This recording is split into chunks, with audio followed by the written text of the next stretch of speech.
সচিবালয়ে যে যা শুরু হয়েছে, আমাদের বাংলাদেশের মন্ত্রীরাও অপরাধ করলে জেলে যেতে হয়, মন্ত্রিত্ব চলে যায়, এমপিরা অপরাধ করলে এমপিত্ব চলে যায়, এরকম আইন আছে। কিন্তু সচিব আমলারা কোনো অপরাধ করলে, দুর্নীতি করলে, অন্যায় করলে তাদের চাকরি যায় না, তাদের শুধু বদলি হয়। সরকার যখন তাদের এই দুর্নীতির বিরুদ্ধে কঠিন কঠিন অবস্থান নেওয়ার ক্ষেত্রে সরকার যখন উদ্যোগ নিচ্ছে যে যেই আমলা যেই আমলারা বাংলাদেশের বিরুদ্ধে অবস্থান নিবে, দুর্নীতির পক্ষে অবস্থান নিবে এবং দেশের প্রশাসনিক কাঠামোর বিরুদ্ধে অবস্থান নিবে, তাদেরকে সরকার প্রমাণিত হলে চাকরিচ্যুত করতে পারবে। তখন তারা বলছে এটা নাকি কালো আইন। তারা আসলে দুর্নীতি করার অধিকার চাচ্ছে, দুর্নীতি করার স্বাধীনতা চাচ্ছে। আমি জাস্ট এই উদাহরণগুলো দিলাম এই কথা বলার জন্য। আসলে বাংলাদেশের প্রত্যেকটা জায়গায় পূর্ণ সেই বন্দোবস্ত, ফ্যাসিলিটি বন্দোবস্ত টিকিয়ে রাখার জন্য গণতন্ত্রের মুখোশ পরা রাজনৈতিক দলগুলো অবস্থান নিচ্ছে। আমরা ক্লিয়ারলি বলছি, আমরা আজকে এখানে সেই নতুন ভাবে লড়াই করার জন্য একত্রিত হয়েছি, আমরা নতুন স্বপ্নের জন্য একত্রিত হয়েছি।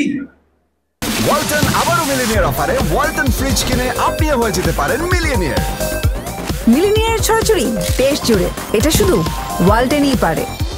আমাদেরকে মিডিয়া এস্টাবলিশমেন্টের মাধ্যমে আপনারা আমাদেরকে বিতর্কিত করতে পারেন, রাজনৈতিক এস্টাবলিশমেন্টের মাধ্যমে আমাদেরকে বিতর্কিত করতে পারেন, কারণ আপনাদের শক্তি আছে, আপনাদের মিডিয়া আছে, আপনাদের শত শত হাজার হাজার রাজনৈতিক কর্মী আছে।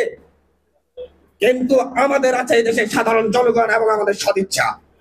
আপনারা যতই চেষ্টা করেন, মনে রাখবেন যুগ জামানা পাল্টে দেওয়ার জন্য হাজার কোটি হাজার জন লক্ষ জনের প্রয়োজন নয়, এক দুজন তরুণী যথেষ্ট।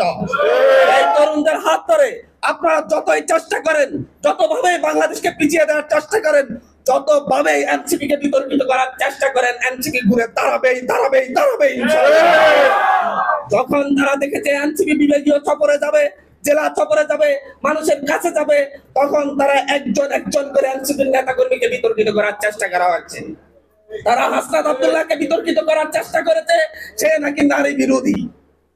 তারা আসিফ মাহমুদকে, যে বাংলাদেশের অভ্যুত্থানের শক্তি হিসেবে আসিফ মাহমুদ যিনি হচ্ছেন আমাদের সরকারে আছেন, তার মন্ত্রণালয়ের দুর্নীতি খুঁজতে ব্যস্ত হয়ে পড়েছে, কিন্তু আওয়ামী লীগের 16 বছরের দুর্নীতি তারা খুঁজছে না। আমরা দেখছি দুদক হয়েছে, কিন্তু দুদককে আমরা দেখি নাই আওয়ামী লীগের 16 বছরের এমপি মন্ত্রীদের বাসা তল্লাশি করতে, তাদের ব্যাংক অ্যাকাউন্ট তল্লাশি করতে, তাদের প্রত্যেকটা অ্যাকাউন্ট স্থগিত করতে।